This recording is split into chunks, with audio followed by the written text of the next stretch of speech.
Ayan.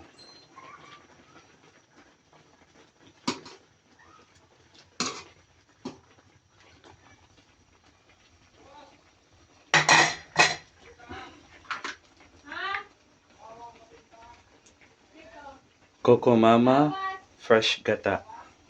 Kasi po, mahal po ang fresh coconut ngayon. So, Coco Mama po yung gagamitin natin para sarap.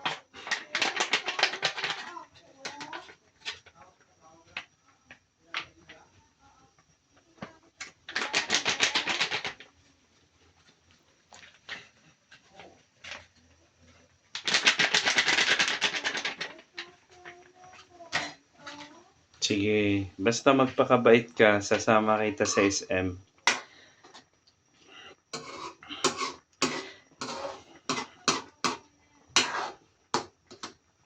Yan po yung ulam namin ngayon, breakfast.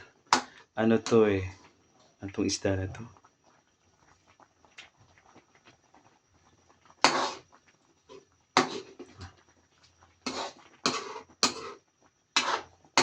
Tambakol yata ito.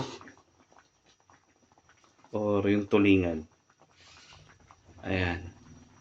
Konti lang nilagay kong gulay kasi kami lang naman dalawa kakain ng gulay. And then, ayun pa yung kalahati. Meron po tayong nilagay na tanglad. And then, may kamatis, bawang sibuyas. Ginawa natin,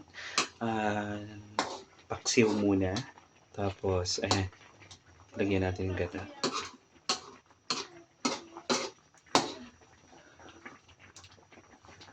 Ayan po. Pakuluan po natin mga 1 minuto, 2 minuto. Basta hindi siya mabawasan lang siya ng konti.